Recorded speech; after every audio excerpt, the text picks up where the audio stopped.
జనబలమే గీటురాయిగా సామాజిక న్యాయం చేకూర్చడంలో మరో అడుగు ముందుకేస్తూ మహిళా సాధికారతకు పెద్దపీట వేస్తూ యువతకు ప్రాధాన్యమిస్తూ 15 శాసనసభ స్థానాలకు 6 లోక్సభ స్థానాలకు పార్టీ సమన్వయకర్తలను నియమిస్తూ ముఖ్యమంత్రి వైఎస్ జగన్మోహన్ రెడ్డి మూడో జాబితాను విడుదల చేశారు. విద్యాశాఖ మంత్రి బొత్స సత్యనారాయణ, వైఎస్ఆర్సీపీ ప్రధాన కార్యదర్శి, ప్రభుత్వ సలహాదారు సజ్జల రామకృష్ణారెడ్డిలు ఆ వివరాలను ప్రకటించారు. 3 జాబితాల్లో 50 ఎమ్మెల్యే స్థానాల సమన్వయకర్తలను పరిశీలిస్తే సామాజిక న్యాయానికి సీఎం జగన్ పెద్దపీట వేసినట్లు స్పష్టమవుతోంది. గతంలో అగ్రవర్ణాలకు చెందిన అభ్యర్థులను పోటీ పెట్టిన 7 శాసనసభ స్థానాల్లో ఇప్పుడు 5 స్థానాల్లో బీసీ, 2 స్థానాల్లో మైనారిటీ వర్గానికి చెందిన వారిని సమన్వయకర్తలుగా నియమించారు. 6 శాసనసభ స్థానాలకు మహిళలను, 18 స్థానాల్లో యువతను సమన్వయకర్తలుగా నియమించారు. మొత్తం మీద 50 శాసనసభ స్థానాలకు ప్రకటించిన సమన్వయకర్తల్లో ఎస్సీలు 14, ఎస్టీలు 3, బీసీలు 16, మైనారిటీలు 4, ఇతర వర్గాలకు చెందినవారు 13 మంది ఉన్నారు.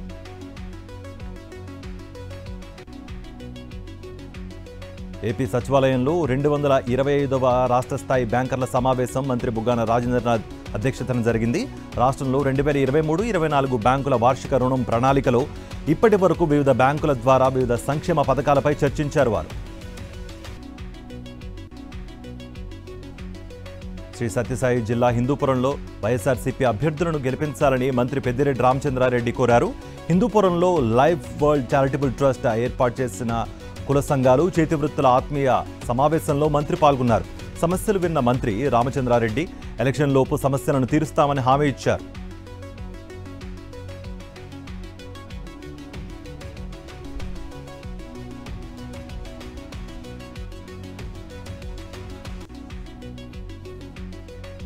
ఏపీకి కేంద్ర ప్రభుత్వ స్వచ్ఛ సర్వేక్షణ్ అవార్డుల పంట పండింది. స్వచ్ఛ సర్వేక్షణ్ 2023లో ఏపీ 4 జాతీయ అవార్డులు, 1 రాష్ట్ర స్థాయి అవార్డులు దక్కాయి. దక్షిణ భారతదేశంలో క్లీన్ సిటీల్లో ఏపీ నెంబర్ 1గా నిలిచిందని మంత్రి ఆదిమూలపు సురేష్ వెల్లడించారు. జాతీయ స్థాయిలో గుంటూరు 2వ ర్యాంకు, విశాఖ 4వ ర్యాంకు, విజయవాడ 6వ ర్యాంకు, తిరుపతి 8వ ర్యాంక్ సాధించాయి.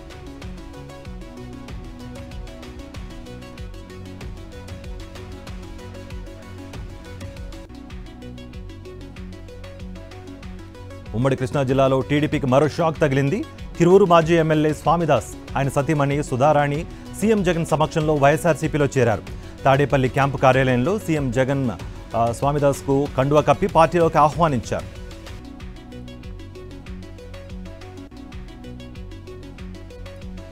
ముఖ్యమంత్రి వైఎస్ జగన్మోహన్ రెడ్డి పాలనలో ప్రజలంతా సుఖ సంతోషాలతో ఉన్నారని అన్నారు మంత్రి విడదల రజని. గుంటూరు హిందూ కాలేజీలో సంక్రాంతి సంబరాల్లో భాగంగా నిర్వహించిన ముగ్గుల పోటీల్లో విజేతలకు బహుమతులను అందజేశారు.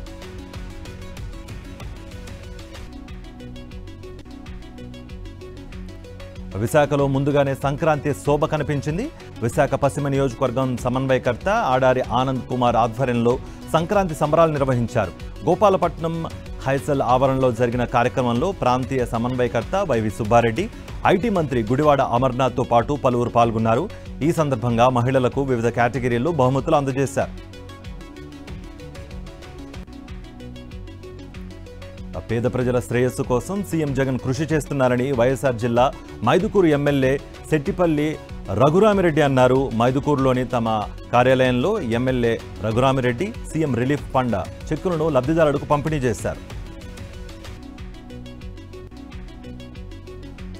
పశ్చిమ గోదావరి జిల్లా భీమవరం మండలంలో 6,65,00,000 రూపాయలతో అభివృద్ధి పనులకు శ్రీకారం చుట్టారు ప్రభుత్వ విప్ భీమవరం ఎమ్మెల్యే గ్రంథి శ్రీనివాస్.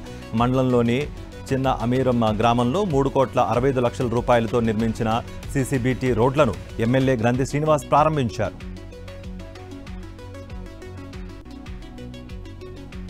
తాడేపల్లిలో వైఎస్ఆర్సీపీ మహిళా విభాగం రాష్ట్ర స్థాయి సమావేశం జరిగింది.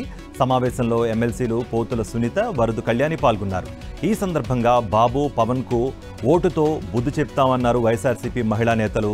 చట్టసభల్లో మహిళలకు సీఎం జగన్ అధిక ప్రాధాన్యత ఇచ్చారన్నారు. మహిళా సాధికారతపై సీఎం జగన్ వల్లే సాధ్యమవుతుందని అని అంటున్నారు వారు.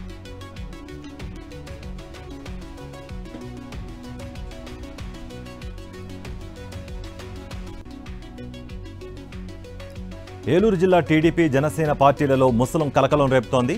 చింతమనేనికి వ్యతిరేకంగా ఏలూరులో టీడీపీ, జనసేన నాయకులు సమావేశమయ్యారు. ప్రజా వ్యతిరేకి చింతమనేని వద్దని ఇంకెవరైనా ముద్దు అని అంటున్నారు.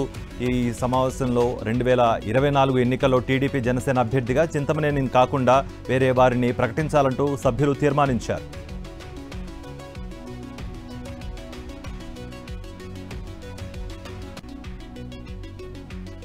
కృష్ణా జిల్లా హనుమాన్ జంక్షన్లో జన సైనికులు తన్నుకున్నారు. ఓ ప్రైవేట్ స్థలం సరిహద్దుపై గత కొన్ని నెలలుగా జనసేనకు మరో వర్గానికి మధ్య వివాదం నెలకొంది. ఈ నేపథ్యంలో స్థల వివాదం సెటిల్మెంట్ చేస్తున్న సమయంలో ఇరు వర్గాలు సవాల్ విసురుకున్నారు. కొట్టుకునేందుకు టైం, ప్లేస్ సెట్ చేసుకుని ఘర్షణకు సిద్ధమయ్యారు.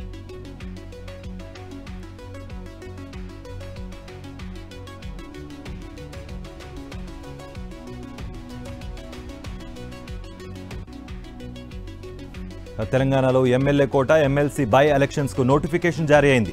2 ఎమ్మెల్సీ స్థానాలకు విడివిడిగా నోటిఫికేషన్ జారీ చేసింది అసెంబ్లీ కార్యాలయం. నామినేషన్ల స్వీకరణకు నేటి నుంచి ఈ నెల 18 వరకు గడువు విధించింది. ఈ నెల 29న ఎన్నిక నిర్వహణ, అదే రోజు ఫలితాలు వెలువరించనుంది.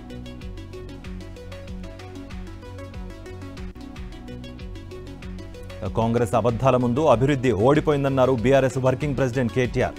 మహబూబాబాద్ పార్లమెంట్ సెగ్మెంట్పై జరిగిన బీఆర్ఎస్ సమీక్షలో ఆయన పాల్గొన్నారు. నాయకులు, కార్యకర్తలు ఎవరు నిరుత్సాహపడాల్సిన అవసరం లేదన్నారు ఆయన. ఇలాంటి పార్టీ సమావేశాలు వరుసగా పెట్టుకుందామన్నారు.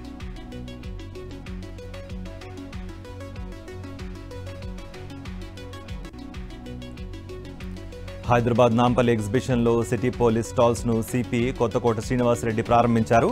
Traffic, cyber crime, central crime station, she teams పై ప్రజలకు అవగాహన కల్పించేలా స్టాల్స్ ఏర్పాటు చేశారు.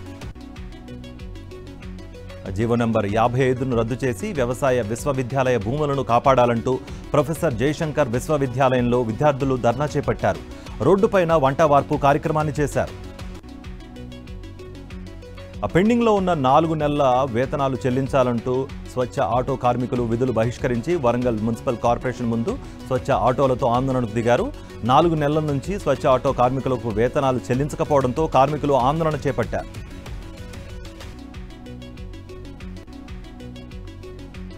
మదనపల్లి కేంద్రంగా టొయోటో కారులో ఖరీదైన నాజల్ పంప్స్ దొంగిలించే నిందితుడు ఎం హర్షద్ మదనపల్లి పోలీసులు అరెస్ట్ చేశారు.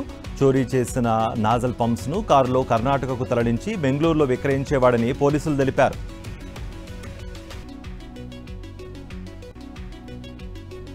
మహబూబ్ నగర్, గద్వాలలో పేకాట శిబిరాలపై పోలీసులు మెరుపు దాడి చేశారు. ఈ ఘటనలో 18 మంది పేకాట రాయుళ్లను అదుపులోకి తీసుకున్నారు. వీరి నుంచి 15 వాహనాలతో పాటు సుమారు 4 లక్షల రూపాయలను స్వాధీనం చేసుకున్నారు. గద్వాల సీఏ శ్రీనివాస్ ఆధ్వర్యంలో ఈ దాడులు నిర్వహించినట్టుగా పోలీసులు తెలిపారు.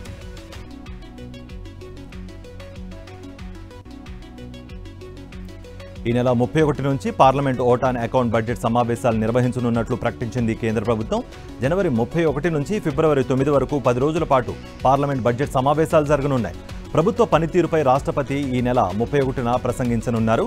ఫిబ్రవరి 1న కేంద్ర ఆర్థిక శాఖ మంత్రి Nirmala Sitharaman vote on account budget ప్రవేశపెట్టనున్నారు. ప్రధాని నరేంద్ర మోదీ 2.0 ప్రభుత్వానికి సంబంధించి ఇవే చివరి బడ్జెట్ సమావేశాలు కావడంతో అధికార, ప్రతిపక్షాలు వ్యూహాలతో సభ ఆసక్తికరంగా సాగనుంది.